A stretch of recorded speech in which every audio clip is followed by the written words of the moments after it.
तो असदुद्दीन ओवैसी साहब का तालियों के साथ स्वागत कीजिए और मैं मंच पर उनको आमंत्रित करता हूं। असद, बहुत स्वागत है आपका। प्लीज इस चर्चा को हम आगे बढ़ाते हैं। मैं अपने सहयोगियों से गुजारिश करूंगा, जब उनके पास उनके जहन में कोई भी सवाल हो मुझे इशारा कर दीजिएगा, मैं आपकी तरफ भी निगाह रखूंगा। और असद, सबसे पहले तो ये मैं रिपोर्ट देख रहा था, आपने कहा कि अब हम बैंड बाजा नहीं बनेंगे। इनकी मुराद इस बात से है कि बाकी पार्टियों ने मुसलमानों का इस्तेमाल इस तरीके से किया कि उनके वोट तो लिए, लेकिन सत्ता में हिस्सेदारी और उनका रिप्रेजेंटेशन जैसा होना चाहिए था वो हुआ नहीं, क्योंकि वो बैंड बाजा आया बारात के साथ, लेकिन पंडाल में बाहर जैसे बैंड बाजा को रोक दिया जाता है, अंदर बस दूल्हा जाता है, उस तरीके से। तो ये बैंड बाजा अब नहीं, तो बैंड अब बजाएंगे किसका आप? नहीं, देखिए, बैंड बजाएंगे माने चुनाव में जब जाएंगे तो सबसे मुकाबला करना पड़ेगा। आप कोई अपोनेंट को पिक एंड चूज नहीं कर सकते, तो कोशिश ये होगी कि हमारे कैंडिडेट की, हमारे प्रत्याशी की कामयाबी हो। लेकिन ऐसा क्यों होता है कि हर जगह ये समझा जाता है कि अब बीजेपी का काम आसान करने के लिए पहुंच रहे हैं? नहीं, अब देखिए, हम काम आसान आज किए क्या? कल जो घटना हुई हमारे वजह से हुई क्या? इतने लोग मारे गए, 8 लोग। अब उसमें एक नाम कमी थी, हमारा नाम नहीं डाले उसमें, तो ऐसा हो तो हर जगह नाम डाल देंगे। तो सवाल यह है कि सेकुलर, जो अपने आप को सेकुलर कहते हैं, वो लोग बीजेपी को रोकने में सरासर नाकाम साबित हुए हैं। और मैं बार बार ये कह रहा हूँ और आज फिर रिपीट कर रहा हूँ कि जब उनको जनता वोट नहीं देती है और उनको हार मिलती है, तो वो कभी हिम्मत से ये नहीं कहते कि हमको हिंदू वोट नहीं मिला इसीलिए हमको कामयाबी नहीं मिली। और जब हम इलेक्शन लड़ रहे हैं तो इनको फिक्र हो जाती है कि फिर मुस्लिम वोट का क्या होगा। हम ये कह रहे हैं कि भाई 2019 के लोकसभा के चुनाव में सपा और बीएसपी साथ मिलकर लड़े, तब भी आप सिर्फ 15 सीट जीते। इसकी जिम्मेदारी किस पर डालेंगे? हम तो थे ही नहीं यहाँ पर। तो ये इनकी एक बुज़दिली है, ये गुरूर है इनका कि ये अपनी कमज़ोरियों को, अपनी गलतियों को दूर करना नहीं चाहते। इसीलिए समझते हैं कि मुस्लिम वोट चाहे उत्तर प्रदेश का बल्कि पूरे देश का हो, वो इनका कैदी है और वो कैप्टिव है, और इसीलिए मनमानी करते रहते हैं। अब इसको आगे बढ़ाते हैं। सुमेरा, आमतौर पर ये कहा जाता है कि, और ये आरोप भी लगाया जाता है, बाकी दलों पर आप भी लगाते हैं और बाकी लोग भी लगाते हैं, कि मुसलमानों के दिल में ये फीलिंग पैदा की जाती है कि वो असुरक्षित हैं, या सुरक्षा की भावना को पैदा किया जाता है, और फिर उसके आधार पर वोट हासिल करती हैं राजनीतिक पार्टियां, डर पैदा करके। आप अभी तक उत्तर प्रदेश में जहां जहां गए हैं, वहाँ आपने अपनी रैलियों में एक मुद्दे को बहुत ज़ोर शोर से उठाया है, और वो प्रमुख मुद्दा रहा है कि रिलीजियस स्ट्रक्चर्स को तोड़ा गया या उनका डिस्ट्रक्शन। ये मुद्दे आप बार बार उठाते हैं, तो मरहम लगाने का काम नहीं कर रहे हैं कि आप मरहम लगाने के बजाय जख्म को कुरेदने का काम कर रहे हैं और उसके ज़रिए वोट हासिल करना चाहते हैं? नहीं, सच्चाई को बयान करना तो ज़रूरी है। मरहम उसी वक्त भरेगा जब आप सच्चाई को बयान करेंगे, मरहम उसी वक्त ख़त्म होगा जब इंसाफ होगा। अब मिसाल के तौर पर लखनऊ से 31-40 किलोमीटर के फासले पर बाराबंकी है। वहाँ के एसडीएम ने, क्योंकि उनको रात में नींद नहीं आ रही थी, मस्जिद में अज़ान आ रही थी, तो बग़ैर किसी को इत्तला दिए, बग़ैर प्रोसेस को फॉलो कर उन्हें मस्जिद को डिमोलिश ही कर दिया।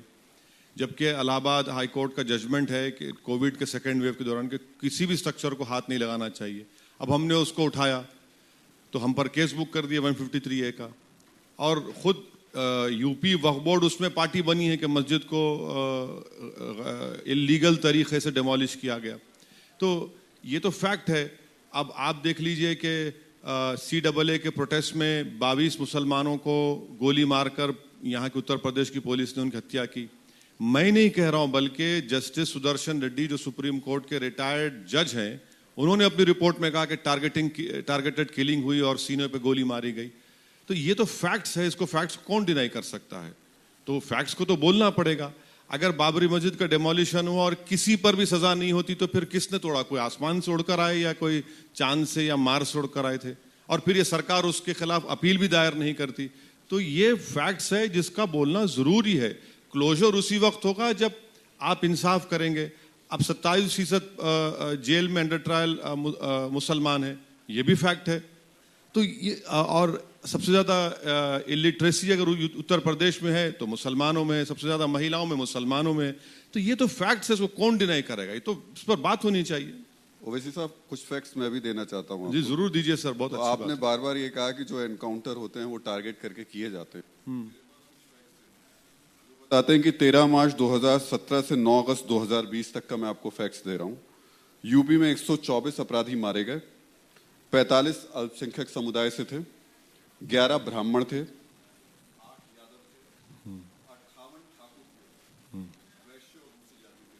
नहीं, मैं आपके फैक्ट्स को थोड़ी सी उसमें गलती है। मेरी आपसे गुजारिश है कि नेहा दीक्षित जो आप ही की फ्रेटर्निटी की एक बड़ी मायनाज जर्नलिस्ट है, उन्होंने नामों के साथ ये कहा कि 37% जो योगी आदित्यनाथ के सरकार में एनकाउंटर में जिसको मारा गया, जिसमें जेल में घुस के भी एक को मुकीम लाला को मारा गया, वो 37% में मुसलमान हैं। दूसरे लोग भी हैं, पुलिस भी मारी गई उसमें, मगर ज्यादा परसेंटेज जो है 37% मुसलमानों का है। और सर मैं तो 45% बता रहा हूँ, आप 37 बता रहे हैं, मैं 45 नहीं बता सर, रहा मैं करेक्ट कर रहा हूँ, 37% है, ये फैक्ट है। हमारा बोलना यह है कि एक सरकार जब संविधान पर ओथ लेती है तो आप रूल ऑफ लॉ के तहत गवर्नेंस करते हैं, रूल बाय गन के तहत नहीं कर सकते आप। और वही नतीजा है कि ठोक दो की पॉलिसी का नतीजा हमने देख लिया लखीमपुर खीरी में, कि कल तक पुलिस ठोकती थी, अब बीजेपी के लोग ठोक रहे हैं। तो ये अगर आप ये माइंडसेट आपका होगा कि हम जो बोलेंगे असेंबली में खड़े होकर मुख्यमंत्री ने कहा कि ठोक देंगे, अरे क्यों ठोकेंगे भाई आप? तो फिर अदालत किस लिए है, कोर्ट किस लिए है, पुलिस किस लिए है? अगर आप खुद जज और जूरी बन जाएंगे तो फिर संविधान क्या करेंगे? संविधान को तो फिर आपको डस्टबिन में डालना पड़ेगा। तो ये तो हो रहा है ना। अब आप और एक फैक्ट सुन लीजिए, लखनऊ में एक अपर कास्ट के बच्चे को गोली मारी गई, सस्पेंड हो गए पूरे ऑफिसर। क्यों नहीं सस्पेंड हुए? कि आप बताइए कितने मुसलमानों को मारा गया? अगर आप फैक्ट्स 45% कितनों को सस्पेंड किया? आप एक को भी सस्पेंड नहीं किए। अच्छा, सोने पे सुहागा ये है कि एक गोरखपुर में गुप्ता साहब की हत्या होगी, पुलिस ने उनको मार दिया, मैंने भी उसे कंडेम किया। तो समाजवादी पार्टी के प्रेसिडेंट जाते हैं, उस परिवार से मिलकर 20 लाख रुपए उनको देते हैं। वही एक फैसल जो तरकारी बेचता है उन्नाव में, पुलिस उसको पकड़ती है, मारती है और मर जाता है, कोई नेता नहीं जाता कोई पार्टी का जाकर मिलने के लिए उनसे, फैसल से। ये भी फैक्ट है।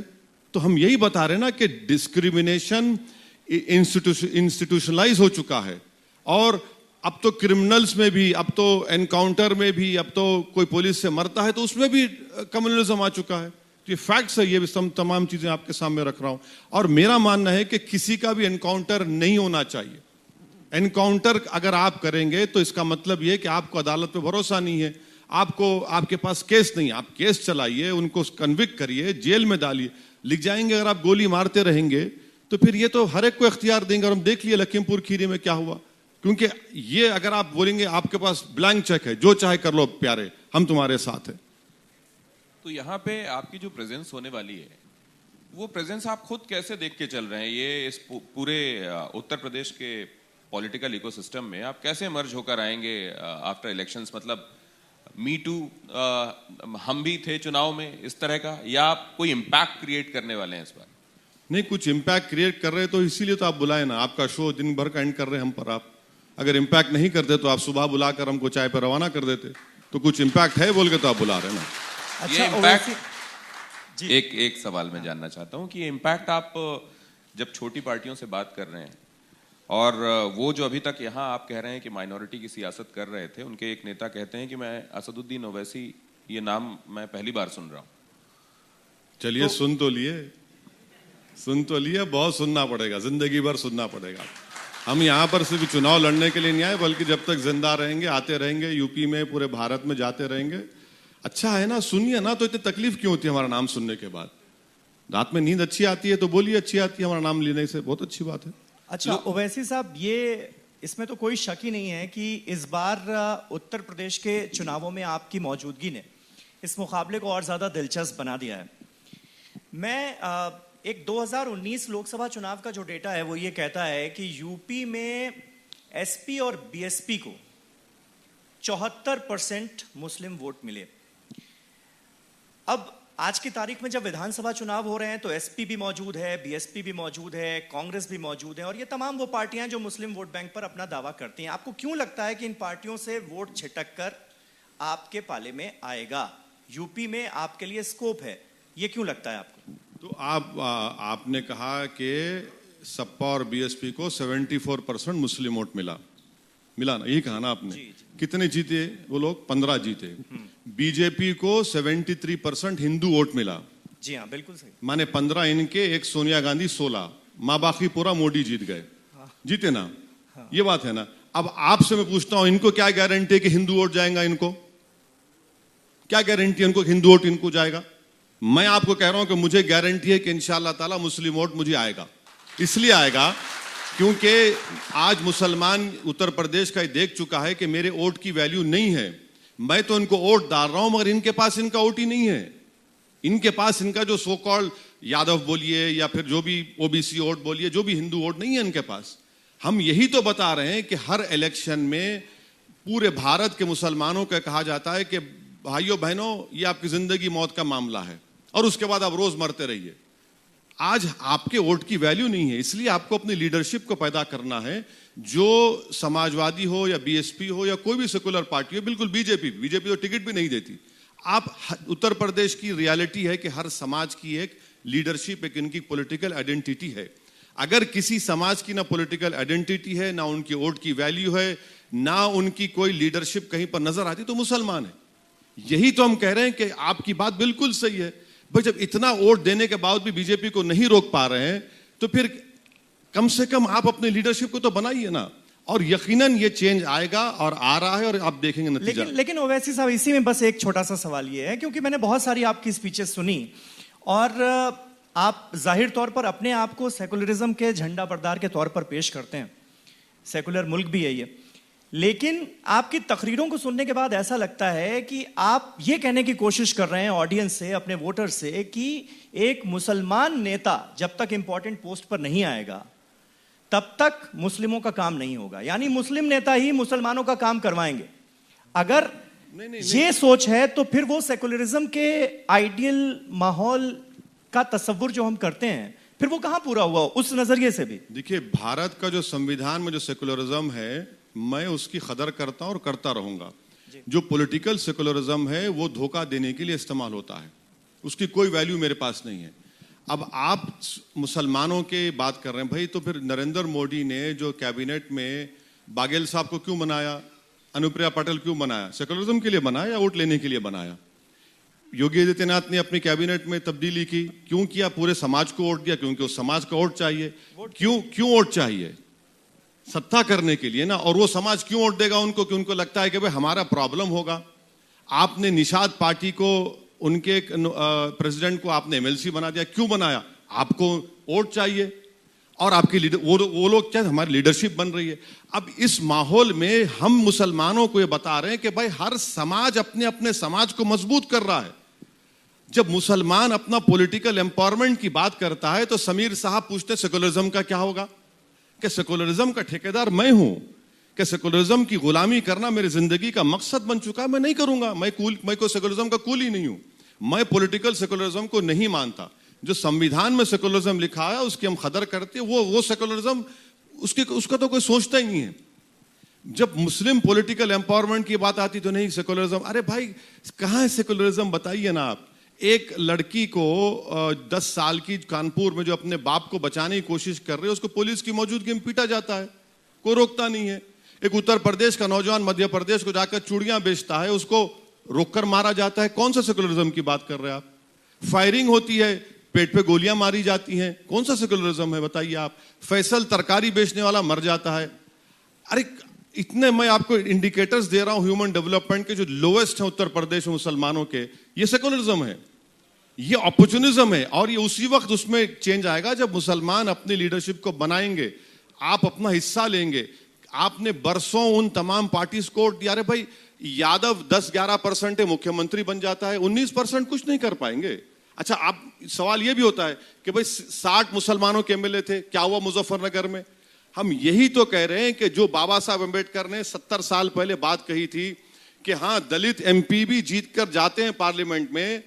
आप ही तरह किसी सवाल किया था बाबा से, तो बाबा साहब ने कहा वो जाते हैं जीत कर, मगर मुंह कब खोलते हैं? जब उनको अंगड़ाई लेना है। हम यही कह रहे हैं कि भाई आप लड़िए ना, बोलते क्यों नहीं इन बातों को? अखिलेश यादव अगर फैसल के पास चले जाते तो क्या गलती हो जाती? डरते हैं जाने के लिए कि हिंदू वोट नहीं मिलेगा। मुसलमान वोट को टेक फॉर ग्रांटेड करते हैं कि कहां जाएगा, ये तो हमारे पैरों में पड़ा है। हम वही चेंज ला रहे हैं और वो चेंज होगा इंशाअल्लाह ताला। चेंज लेकिन ये करते पहले करते जब आपने ये एक्सपेरिमेंट किया, आपने एक्सपेरिमेंट पहले भी किया, पहले भी आप यहां पर चुनाव लड़े और ज्यादातर जमानत जब्त वाला मामला ही हुआ, तो इस बार सिनेरियो क्या चेंज होने वाला है? नहीं देखिए, पहला इलेक्शन जहां जहां हम लड़ते हैं हारते हैं, दूसरा इलेक्शन जीतते हैं। बिहार में हमने हारा, अब बिहार में हमारे 5 जीते। अब उत्तर प्रदेश में यकीनन हम पहली मर्तबा जब लड़े हमारे में बहुत कमजोरियां थी, ऑर्गेनाइजेशन संगठन नहीं था, मगर 5 साल में मैं क्रेडिट दूंगा हमारी पूरी MIM की टीम को जो बड़ी मेहनत की, बड़ी जुस्तजू की। आज एक हमारा एक संगठन खड़ा हुआ है, हमारा ऑर्गेनाइजेशन कम से कम 50 से 55 डिस्ट्रिक्ट्स में है और लोगों में आज MIM से एक पॉजिटिव रिस्पांस आ रहा है धरातल पर। तो हमको यकीन है कि अब के बार बहुत अच्छा परफॉर्मेंस होगा। बिहार में भी ऐसी था, पहली मर्तबा जब हम लड़े 6 सीट, 5 पे जमानत जब्त हुई, 5 साल बाद लड़े तो हम 5 जीत गए। ओवैसी साहब, पहली बार आप हार जाते हैं, आप कह रहे हैं, दूसरी बार आप जीतते हैं और जितना जीतते हैं उससे ज्यादा खेल बिगाड़ देते हैं, तो क्या ऐसा यूपी में भी होगा? ऐसा कहा जाता है। एक मिनट, अगर आप TV9 भारत शुरू करें, क्यों शुरू करें? खेल बिगाड़ने के लिए शुरू किए। आपको स्पेस है ना भाई, जब आप TRP में TRP तो खैर खत्म हो गया अभी, मगर आप नंबर 1 बनना चाहते हैं ना, तो आप नंबर 1, मैं भी नंबर 1 बनना चाहता हूं, मैं नंबर 10 नहीं रहना चाहता हूं, मैं ये रेस जीतना चाहता हूं। अब खेल बिगाड़ेंगे, खेल बिगाड़े भाई, खेल बिगाड़ना क्या है? मैं अपना हिस्सा चाहता हूं। आप अच्छा चलिए अलायंस करा दीजिए, आप, हम करने तैयार हैं, सपा से BSP से करा दीजिए अलायंस। अच्छा, जब आप ये कहते हैं कि हम तैयार हैं, तो क्यों सामने से लोग उतना वेलकमिंग नहीं है आपके लिए? क्यों? सब आप कहते हैं हम तैयार हैं, हम बात करने के लिए तैयार हैं, तो ये समाजवादी पार्टी या बाकी तमाम दल क्यों नहीं बात करते हैं? क्या वजह क्या है? अब उनको पूछिए आप। आपको क्या लगता है? नहीं, मुझे नहीं मालूम, मैं तो तैयार हूं। मैं तो कह रहा हूं कि अगर आपको बात करना है बात करिए, और उनको डर लगा रहता है। क्या डर लगा रहता है मुझे नहीं मालूम। हम तो ये कह रहे हैं कि इनको समझना चाहिए कि ये चुनाव में अगर आपकी टाई टाई हो गई तो याद रखिए फिर आप दूर दूर तक गुमनामी में चले जाएंगे। हम तो उनके अच्छे के लिए कह रहे हैं, आप समझ जाइए इन बातों को, क्योंकि हम तो यकीनन मैं कह रहा हूं कि अब की बार हम दरार डालेंगे, ब्रीच करेंगे पॉलिटिकल, ये जो इनका सो कॉल्ड वोट बैंक है, हम बराबर उसमें अपने कैंडिडेट्स को खड़ा करेंगे, अच्छे खासे वोट लेंगे, जीतेंगे भी। तो इनको सोचना चाहिए। अब खेल बिगाड़ रहे हैं, अरे खेल मैं कहां बिगाड़ रहा हूं? मैं तो पार्लियामेंट के चुनाव में नहीं था, आप मोदी को नहीं हरा पाए। अच्छा, आपके परिवार के 3 लोग हार गए, मैं नहीं था। पूरे पार्लियामेंट के भारत के चुनाव में सिर्फ 3 सीट पर हम लड़े, माँ बाकी सीट पर क्या हो गया? राहुल गांधी हारे तो मेरी वजह से हारे क्या? मतलब खेल बिगड़ जाए तो इससे कोई फर्क नहीं पड़ता, वापस बीजेपी आ जाए तो कोई फर्क नहीं पड़ता। देखिए, जो 60-65 साल से मुसलमानों से जो खेल खेला जा रहा है, वो खेल तो खत्म होना चाहिए ना। मैं तो इनके पैर का फुटबॉल बना हुआ हूं कि आप मुझे इस्तेमाल करेंगे और हम पर खेल खेलेंगे, हमारे वोटों पर खेल खेलेंगे और अपनी राजनीति को चमकाएंगे। हम ये कह रहे हैं कि अब ये खेल आप हमसे नहीं खेलेंगे, हम भी बराबर के खिलाड़ी बनकर आपके साथ खेलेंगे। अब हम बैठकर आप कब तक हमारा खेल खेलेंगे? कब तक हमारे मुकद्दर के फैसले करेंगे? ओवैसी साहब, मैं फिर से चेंज पे जाना चाह रहा हूँ जरा। जो आपने बार बार चेंज कहा, तो चेंज करते करते यूपी में आपने शहरों के नाम ही चेंज करने शुरू कर दिया। अयोध्या को फैजाबाद कर दिया, संभल को गाजियों का शहर कर दिया, ऐसा क्यों? नहीं, ऐसा हमने नहीं किया। ये देखिए, गाजी का मतलब क्या है? बहादुर आदमी। आप बहादुर हैं, मैं भी आपको गाजी कहूंगा।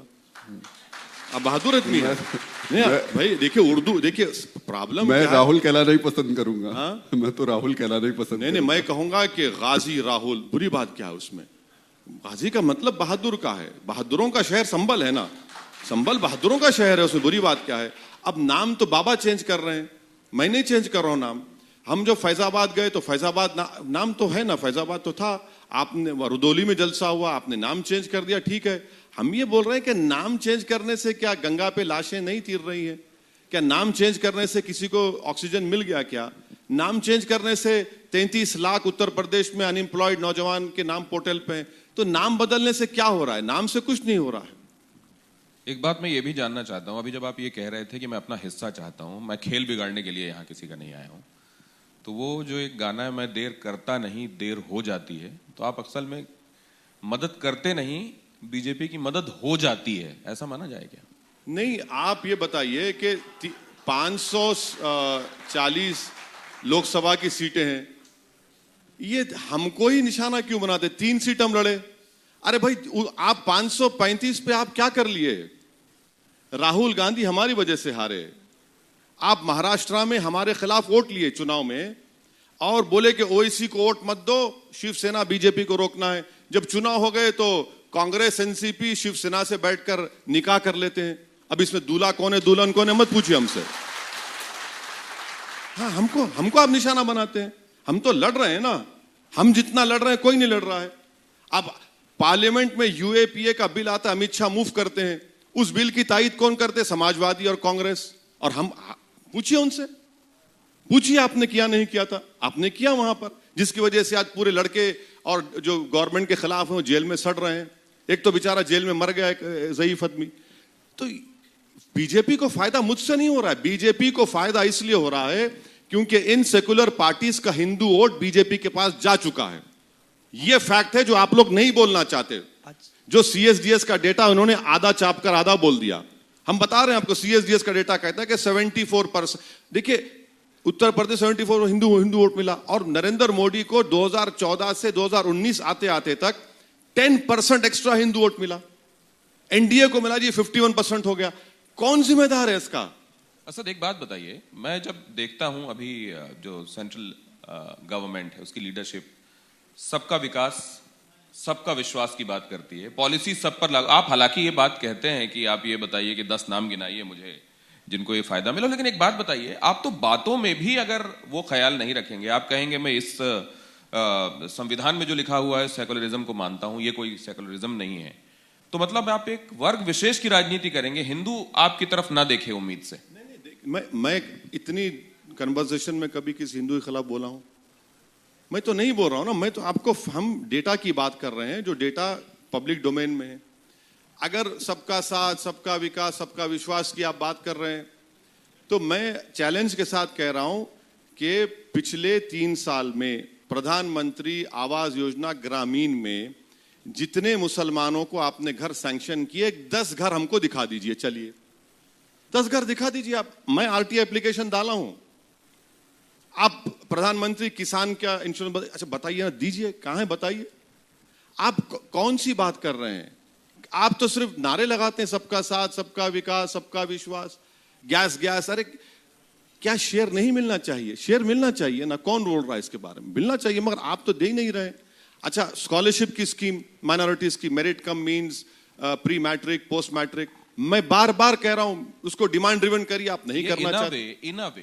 इन अ वे मतलब आप ऐसा कर नहीं रहे हैं, लेकिन क्या ये प्रकारांतर से वो जो 2 कौमी थ्योरी थी, 2 नेशन थ्योरी जिसमें पाकिस्तान बन गया, अगर इसी तरीके से वर्ग विशेष की नुमाइंदगी की सियासत देश में होगी तो क्या उस खतरे की तरफ हम नहीं बढ़ते जाएंगे? नहीं, देखिए ये जो है ना, ये आपकी कैसेट बहुत पुरानी हो चुकी है, पार्टीशन की बहुत पुरानी हो चुकी है, बहुत पुरानी, अब नहीं चलने वाले इसकी बारे। अरे बताइए भाई, अगर हम यहां पर हैं तो क्यों है हम यहां पर? अगर भारत में 17 करोड़ मुसलमान हैं, क्यों है? हमने जिना के पैगाम को रिजेक्ट किया। हम मुस्लिम बाय चॉइस भी है, बाय बर्थ भी। हम तो कभी पाकिस्तान तरफ देखे भी नहीं। संवैधानिक सेकुलरिज्म क्या है? वो कैसे अलग है पॉलिटिकल सेकुलरिज्म? संविधान का जो सेकुलरिज्म है वो ये कहता है कि इस देश का कोई मजहब नहीं है, इस देश सब मजहब को मानेगा। आप बताइए जो रूलिंग पार्टी है क्या करते हैं? वो मजहब बना लेते हैं, वो कहते हैं ये मजहब है हमारा, मेजॉरिटी मजहब है, उसको जोड़ देते हैं। संविधान तो कहता है कि इस देश का कोई मजहब ही नहीं है। तो निराला देश है पूरी दुनिया में जो किसी का, इसका कोई मजहब भी नहीं है और तमाम मजहब को मानता भी है। वो आपकी निगाहों में गलत है, लेकिन जो आप कर रहे हैं वो नहीं, गलत से ही गलत को काट रहे हैं। जो संविधान में जो सेकुलरिज्म है वो बराबरी की बात करता है, वो बराबरी की बात करता है, इक्वालिटी की बात करता है, लिबर्टी की बात करता है, जस्टिस की बात करता है। आप तो सब खत्म कर दिए ना। कहां है लिबर्टी? तो आप पॉलिटिकल सेकुलरिज्म जिसको कह रहे हैं, so you are trying to counter that secularism, you are trying to wash filth with filth. मैं ये क्या कह रहा हूं, मैं पॉलिटिकल सेकुलरिज्म के खिलाफ हूं। पॉलिटिकल सेकुलरिज्म का मतलब यह है कि कभी भी मुसलमान अपनी लीडरशिप को पैदा ना करे। पॉलिटिकल सेकुलरिज्म का मतलब यह है कि मुसलमान इन सो कॉल्ड सेकुलर पार्टीज का गुलाम बनकर रहे। पॉलिटिकल सेकुलरिज्म का मतलब यह है कि मुसलमान का सोशल एजुकेशनल स्टैंडर्ड्स कभी ना इंप्रूव हो। यह इसका मतलब है, जिसको मैं नहीं मानता। हाँ, जो संविधान में सेकुलरिज्म लिखा गया, और कोई कहेगा बाद में अमर, जो कॉन्स्टिट्यूशन में जो फंडामेंटल राइट्स है वो कुछ सेकुलरिज्म की बात करता है। चलिए एक बार फिर उत्तर प्रदेश की सियासत से जुड़ा सवाल लेते हैं। ओवैसी साहब, आप खुद ये कहते हैं कि आप सियासत की सबसे बड़ी लैला हैं, जिसके मजनू बहुत सारे हैं। अब ये लैला उत्तर प्रदेश में किसे अपना मजनू चुनेगी, ये एक बहुत बड़ा सवाल हो गया है। देखिए आप सुनिए एक बात सुनिए। लैला की मोहब्बत में मजनू दीवाना होता है, तो बहुत दीवाने होंगे, होने दीजिए, हमको क्या करना है। लैला कभी दीवानी नहीं होती, मजनू दीवाना होता है। नहीं, ये सवाल मैंने इसलिए पूछा क्योंकि बहुत सारे लोग नजरें गड़ाए इस बात का इंतजार कर रहे हैं कि इस लैला का मजनू कौन होगा। अभी थोड़ी देर पहले ओम प्रकाश राजभर साहब थे मेरे साथ। आजकल बड़ी आप लोगों की मेल मुलाकातें हो रही हैं, और राजभर साहब ने यह कहा कि देखिए, इसमें कोई शक नहीं है कि अखिलेश यादव ही बीजेपी को हरा सकते हैं, विजय रथ रोक सकते हैं। तो हम तो ओवैसी साहब, चंद्रशेखर आजाद रावण, हम सब मिलके उनके हाथ मजबूत कर सकते हैं। उन्होंने अपना भी नजरिया साफ किया और आपका भी नजरिया साफ किया। तो क्या इसकी गुंजाइश बन रही है क्या आने वाले वक्त? नहीं, मैडम ने पूछा तो मैंने कहा ना, हम तैयार हैं बात करने के लिए। हरा सकते हैं, हराएंगे नहीं। हरा सकते हैं जब आप सबको साथ लेंगे। अगर आप बोलेंगे एकला चलो तो फिर वही 19 का मामला हो जाएगा और कम हो जाएगा, बल्कि फिर 24 आते आते फिर क्या। हरा सकते हैं। अगर आपको हराना चाहते हैं तो आइए बात करिए। राजभर साहब की बात बिल्कुल सही है, उनको बात करनी चाहिए। तो बीजेपी को हराने के लिए आप सभी को एक अखिलेश यादव का अम्ब्रेला जो है वो सबसे उपयुक्त। नहीं, हम किसी का अम्ब्रेला की जरूरत नहीं है। हम ये बोल रहे हैं कि हम सब अगर एक जगह जमा होंगे तभी तो आप बीजेपी से मुकाबला कर पाएंगे। ओवैसी साहब, अभी आपने ही बताया कि समाजवादी पार्टी में कितने विधायक थे जो मुसलमान थे। बहुजन समाज पार्टी में बहुत से विधायक थे, बहुत लोगों को टिकट दिया गया और वो चुनकर भी आए। उन्होंने अगर मुस्लिम समाज के लिए कुछ नहीं किया तो वो जो नेता चुनकर आए उन्होंने वो काम नहीं किया, उनकी लीडरशिप में कमी थी। लेकिन जो ये पार्टियां हैं, बहुजन समाज पार्टी या समाजवादी पार्टी, जिनके सेक्युलरिज्म को आप कटघरे में खड़ा करते हैं, वो तो रिप्रेजेंटेशन लगातार दे रहे हैं। अगर जिनको नेताओं को चुना उन्होंने नहीं अच्छा काम किया मुसलमान तबके के लिए, तो कमी उनमें है। देखिए, मैं आपसे रिक्वेस्ट करूंगा, मैं फिर से कह रहा हूं, आखिरी मर्तबा बीएसपी और एसपी ने लफ्ज मुसलमान अपने मंच से कब कहा था, देख लीजिए। आप पूछ लीजिए। पार्लियामेंट में अगर तकरीर होती है तो ये सब बैठकर हमारी तकरीर को सुनते हैं, स्पीच को। हम बोलते हैं बोलिए ना, आप बोले नहीं, पार्टी इजाजत नहीं देगी हमको। हम यही कह रहे हैं कि इश्यूज पे, जो कंसर्न इश्यूज है उस पर बात होनी चाहिए, जो नहीं हो रही है। ये लोग इजाजत भी नहीं देते, कहीं नहीं देते इजाजत। अब कहां देते बोलने की इजाजत आप? ओवैसी साहब, एक सवाल मैं जरूर पूछना चाह रहा था आपसे। आपको प्यार करने वाले बहुत सारे लोग हैं, आपने कहा, लेकिन यूपी में आके आपका पहला प्यार अतीक अहमद क्यों बन गए? वो अतीक अहमद जिन पर कई क्रिमिनल केसेस। हाँ बिल्कुल है, साध्वी प्रज्ञा पर भी कई केसेस हैं, और बीजेपी में ऐसे जो विधायक हैं उसमें करीब 37% पर क्रिमिनल केसेस हैं। बाबा योगी आदित्यनाथ खुद अपने खिलाफ केस को विड्रॉ कर लिए, और 77 क्रिमिनल केसेस जो मुजफ्फरनगर कांड के थे, जिसमें बीजेपी के एमएलएज और लीडर्स थे, उन पर विड्रॉ कर लिए। तो ऐसा है ना कि जो बीजेपी और दूसरी पार्टी का होता है वो लोकप्रिय हो जाता है, और अतीक अहमद हो, मुख्तार हो या शहाब हो, ये पूरे के पूरे बाहुबली हो जाते हैं। तो इसमें भी कम्युनलिज्म आ चुका है, इसमें भी कम्युनलिज्म आ चुका है। लेकिन ये अगर इस तरह से होने लगेगा, सुमेरा, मैं एक बात जानना चाहता हूं। महात्मा गांधी ने यही कहा था कि अगर आंख के बदले आंख होने लगेगी तो पूरी दुनिया अंधी हो जाएगी। तो अगर मान लीजिए कहीं ये हो रहा है तो आप उससे डिफरेंट कुछ नहीं करना चाहते। आपने कहा कि वहां पॉलिटिकल सेकुलरिज्म के नाम पर जो हो रहा है, फिर मैं क्यों पीछे रहूं। आपने कहा वहां पे इन लोगों पे केसेस हैं, मैं किसी को ले रहा हूं तो आप उसको गलत बता रहे हैं। मतलब असद कुछ अलग, कुछ अच्छा नहीं करेंगे। नहीं, महात्मा गांधी के बहुत, हमारे फादर ऑफ द नेशन जरूर है, मगर कोई जरूरी नहीं है कि हर बात को मैं कबूल करूं महात्मा गांधी की। अगर महात्मा गांधी बोलेंगे, अगर आप बोलेंगे भाई एक गाल पे मारे, दूसरे गाल पे मारो, मैं इजाजत नहीं दूंगा उसकी। गांधी है, इज्जत करता हूं, पर मेरा मानना यह है कि गांधी से बड़ा इस देश में नेता कोई था तो अंबेडकर था। हर एतबार से गांधी अपनी जगह पर है, मैं उसको उनकी बेइज्जती नहीं कर रहा हूं। यकीनन हमारे मुल्क के फादर ऑफ द नेशन है, बाबा कौम जो उर्दू है, मगर लॉ तो इजाजत दे रहा है ना इलेक्शन लड़ने की। ये जो आपकी अदा है, मैं इस पे भी थोड़ा ध्यान खींचना चाहता हूं सभी लोगों का, कि जब कभी अकबरुद्दीन ने जो कहा था उसकी तरफ ध्यान खींचा जाता है तो कह दिया जाता है कि देखिए वो कोर्ट में है, मैं उस पर बात नहीं करूंगा। लेकिन सुप्रीम कोर्ट ने जिस पर फैसला दे दिया, उस मस्जिद के बारे में हर जगह जिक्र असद जरूर करते हैं, और उसके बारे में कहते हैं देखिए ये तो नाइंसाफी थी और ये गलत हुआ है, वो है, थी और रहेगी। ये दो तरह की बातें क्यों असद? नहीं सर, आपने जस्टिस JS वर्मा का नाम सुना होगा, चीफ जस्टिस थे। उन्होंने कहा कि supreme court is supreme but not infallible. Supreme court के फैसले के मानते हम, मगर अगर उसको मैं इज्जत से डिसएग्री कर रहा हूं तो कौन सा कंटेम कर रहा हूं मैं? कंटेम तो हरगिज नहीं कर रहा हूं मैं। मेरा इख्तियार है, मेरा फ्रीडम है। मैं सुप्रीम कोर्ट की इज्जत करता था, हूं और रहूंगा, मगर डिसएग्री करना भी मेरा एक राइट है। अगर बाबरी मस्जिद के क्रिमिनल केस में किसी पर कन्विक्शन नहीं होता तो मेरा हक है पूछना कि फिर किसने किया, फिर ये कैसा जजमेंट ऐसा आ गया? और फिर सुप्रीम कोर्ट ने यह कहा कि 6 दिसंबर का तोड़ना एग्रीगियस था, गलत था, और फिर सुप्रीम कोर्ट ने कह दिया कि एक ट्रैवलर्स लॉ के ऊपर आपने जजमेंट दे दिया। तो मेरा राइट है, यकीनन वो फाइनल कोर्ट है, उसमें कौन डिनाई कर रहा है, मैं बिल्कुल उसको मानता हूं। मगर एक बात देखिए, स्पीच की आप बात करें, आपने देखा कि यूनियन होम मिनिस्टर जो लखीमपुर खीरी के 2 दिन पहले क्या कहा था, 2 मिनट में ठीक कर देंगे। देख लिया आपने, 8 लोग मर गए। अब चलाइए, बोलिए आप क्या बोलेंगे उसके बारे में। हरियाणा के सीएम कहते हैं उठाओ लट, 1.5 महीने में नेता बन जाओगे। अरे ये वायलेंस कर रहे हैं ना ये लोग, ये बोलते हैं यूनियन मिनिस्टर और उसके बाद वायलेंस होता है 30 घंटे के अंदर। इसका जिम्मेदार कौन है? 8 लोग मर गए लखीमपुर में, 4 किसान मर गए, दूसरे बेचारा एक रिपोर्टर मर गया, आपका जर्नलिस्ट एक मर गया। क्यों मरा? बोल उन्हें स्पीच दिया, स्पीच देकर कहा कि 2 मिनट उन्हें ठीक कर देंगे। क्या ठीक किया आपने, बताइए ना। रूलिंग पार्टी रहे कि आप ठीक करेंगे? आप देश के होम मिनिस्टर हैं, आपके हाथ में देश की व्यवस्था को, अमन को बरकरार रखना, और आप खुद ही इस तरह की अनाप शनाप, इस तरह की गंदी जबान इस्तेमाल करते हैं और पूरा वायलेंस इरप्ट हो चुका है, खून बह रहा है पूरे यूपी में। तो यही तो हम कह रहे हैं कि आप जब बोलेंगे तो आपके मुंह से अल्फाज ऐसा निकल रहे हैं जैसा कि पूरा शराफत के अल्फाज निकल रहे हैं, और हमारे मुंह से निकल रहा है गंदगी निकल रही है। ये कैसा होगा? आप तो सत्ता में है ना, एक मिनिस्टर की ये रिस्पॉन्सिबिलिटी है, ये जबान होनी चाहिए कि आप बोलेंगे हम ठीक कर देंगे 2 मिनट में। देखिए क्या हुआ, देख रहे हैं ना। अब मेरे को समझ में नहीं आ रहा कि ये क्या हो रहा है। मैं किसी का पक्ष नहीं लूंगा, लेकिन मैं आपसे ये जानना चाहता हूं, नहीं आप किसी बात को इसलिए सही कहते हैं, मैं ये नहीं कह रहा हूं कि आप किसी 4 बातें हो रही हैं तो मेरी 3.5 सही है या मेरी 4.5 सही है, आप ये कहना चाह रहे हैं? नहीं, मैं तो कह रहा हूं मेरी पूरी बात सही है मेरी। कौन कह रहा है 3.5 सही है? हम तो पूरी बात सही कह रहे हैं। बताइए हम जितनी बात कहें झूठ कहें क्या?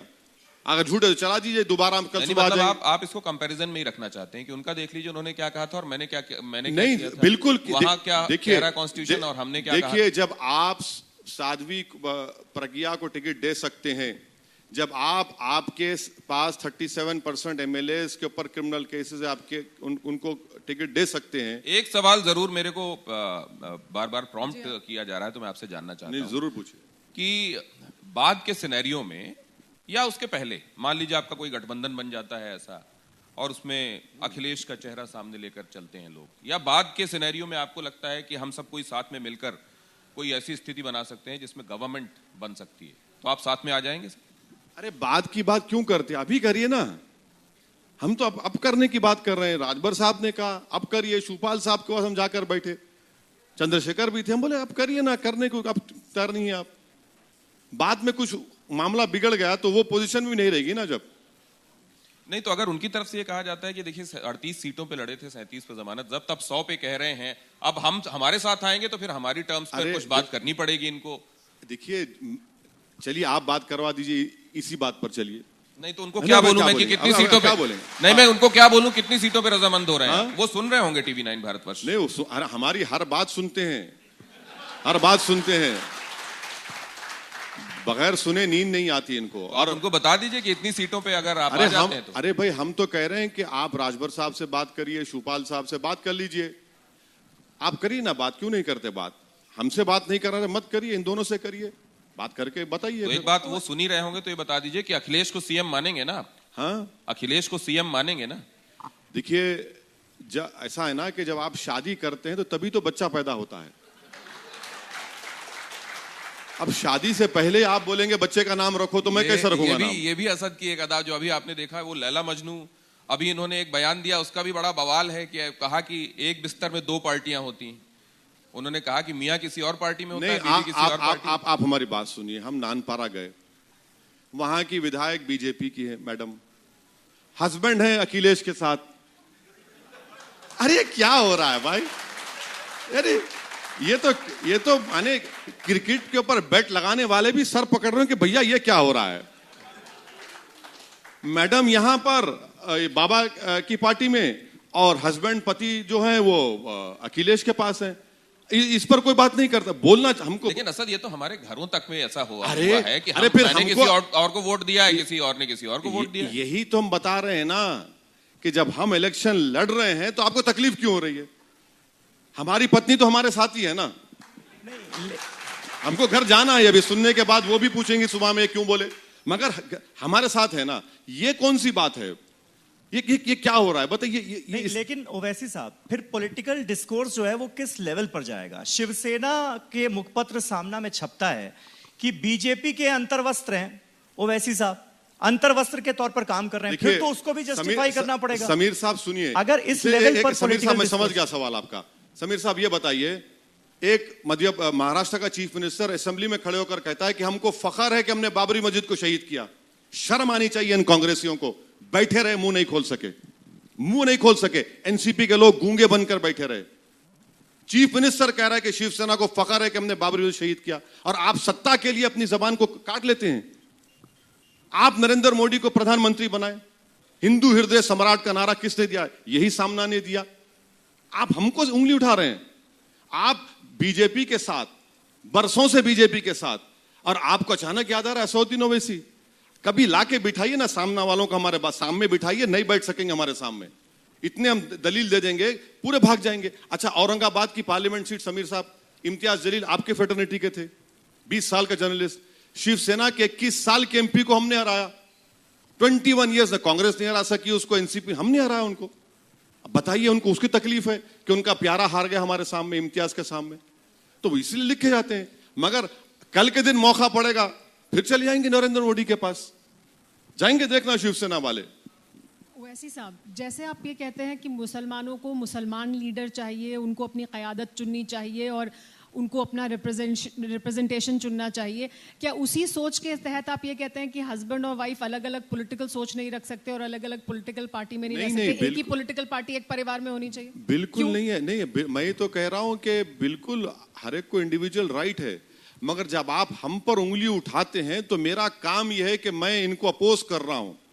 अगर आप मेरी क्रेडिबिलिटी और इंटेग्रिटी की बात कर रहे हैं तो हम पूछ रहे हैं कि भाई बीजेपी की ये क्या क्रेडिबिलिटी है कि नरेंद्र मोदी के साथ एक उनका विधायक है और उनके पति जो है सपा में चले जाते हैं। तो घर में अगर एक नहीं है तो फिर आप बाहर क्या सेवा करेंगे? हम तो ये एक्सपोज कर रहे हैं लोगों को। आपका इख्तियार है, मगर मुझे भी इख्तियार है कि इनकी हिपोक्रेसी को एक्सपोज करने का। ओवैसी साहब, मैं फिर से एक बार यूपी पे आना चाहूंगा और मेरा सवाल आपसे यह है कि असदुद्दीन ओवैसी के मुद्दे क्या होंगे इस बार यूपी के चुनाव में? योगी सरकार का काम या फिर लव जिहाद और धर्मांतरण? अरे ये तो योगी से पूछिए आप, ये तो इनको बताना पड़ेगा। ठोक दो, नाम तब्दील कर दो, ये तो इनकी पॉलिसी रही ना। ये तो कभी 4.5 साल में कोई कंस्ट्रक्टिव काम उन्होंने किया तो बता दीजिए। हर चीज को आप कम्युनलिज्म से लाके जोड़ देते हैं, हर चीज से आप पॉपुलेशन का लॉ कमीशन से रिकमेंड करवा दिए, आप नाम को चेंज करा रहे हैं। हमारा बोलना यह है कि उत्तर प्रदेश में जिस तरह का डेवलपमेंट होना चाहिए था वो बिल्कुल नहीं हुआ। उत्तर प्रदेश की तारीख में 300 आपके एमएलए जीत कर आए। आप तो बहुत कुछ कर सकते थे यहाँ पर, मगर हर एतबार से आप देखिए, भारत में 9 लाख अगर मेल नरिश चिल्ड्रन है तो 4 लाख उत्तर प्रदेश में है। 50 साहब, लेकिन आप जो बात कर रहे हैं, जब आप मंच पर होते हैं भाषण पे तो आपके बयान दूसरे होते हैं। तब आपके बयान ये बात होते हैं कि अगर कोई आईएएस अफसर पकड़ा गया तो आप उसको कहते हैं कि देखिए सर, मेरी आपसे गुजारिश ये है कि आप लोग अपनी टीआरपी के लिए जूसी मटेरियल को निकालकर चलाते हैं। आप इसको नहीं बोलते ही नहीं, मैं सब बोलता हूं। ये आप देखिए मेरी स्पीच में सब चीजें हैं उसमें। आप समझते हैं कि लोग सिर्फ इसी मेरी बातों से लोग सुन के, हमारी बात सुन के उसके नहीं, ये सब बातें हम रखते हैं, ये फैक्ट्स को रखते हैं, ये तमाम चीजों को हम रखते हैं, जनता के सामने रखते हैं। अगर मैं यहां बोल रहा हूं तो क्या मैं स्टेज पर नहीं बोलूंगा? बिल्कुल बोलूंगा, और बोलता है और बोलता रहूंगा। नहीं, लेकिन ओवैसी साहब, इसी से जुड़ा एक ये सवाल है कि आप खुद एक पढ़े लिखे बैरिस्टर हैं। जी शुक्रिया, पढ़े लिखा। संसद में आप इतने सारे लोगों की नुमाइंदगी करते हैं, लेकिन जब इस्लाम की बात आती है तो इस्लाम के उदारवादी चेहरे के खिलाफ खड़े हुए नजर आते हैं ओवैसी साहब, और कट्टरवाद के साथ नजर आते हैं। धर्मांतरण का जिक्र हो या फिर तालिबान का समर्थन करने वाले कुछ लोगों की सोच हो, ये जो कट्टरवादी सोच है, इसको बढ़ावा देना, इस कट्टरवाद को बढ़ावा देना, क्या आपकी सियासत को सूट करता है क्या? मेरी जो शेरवानी है ये कोई मजहब की निशानी है? अब बताइए, इसको तो पंडित नेहरू भी पहने, हर प्रेसिडेंट पहनता है। मेरे कपड़ों से क्या आपको नजर आ रहा है? अच्छा, दूसरी बात, और आपका सवाल क्या था कि ये कट्टरवाद, तालिबान का मैं कहां सपोर्ट किया? ये तो भारत के एम्बेसडर ने अब खतर में तालिबान को बुलाकर कबाब खिलाया, बिरयानी खिलाया, मैं तो नहीं खिलाया। आप सरकार कर रहे हैं, मैं आज भी कह रहा हूं कि मोदी सरकार बताएं तालिबान के बारे में क्या पोजीशन है। क्या वो टेररिस्ट है तो यूएपीए में डालिए, चलिए डालिए यूएपीए में, नहीं डालते आप, आपके पास है ही नहीं। अच्छा, मैं कौन से कट्टरपंथ की बात कर रहा हूं? मैं तो देखिए, मैं ये नहीं कह रहा हूं कि मैं इस्लाम को गालिब कर दूंगा हिंदुस्तान में। मैं ये कह रहा हूं कि भारत में जो संविधान में हर एक को जो हुकूक दिए गए उस हुकूक को मिलना चाहिए। मैं तो उसकी बात कर रहा हूं। मैं तो ये कह रहा हूं कि इस देश का कोई मजहब नहीं है, ये देश सब मजहब को मानता है। मैं कहां कट्टरपंथी की बात कर रहा हूं? तो फिर अगर धर्मांतरण के केसेस तमाम खुल रहे हैं, कई ऐसे मौलाना मौलवी जो हैं उनके खिलाफ केसेस चल रहे हैं, तो जांच हो जाने दीजिए, पता चल जाने जाएगा। सुनिए, एक आईएएस ऑफिसर 6 साल पुराना वीडियो खुद सरकार निकाल कर देती है।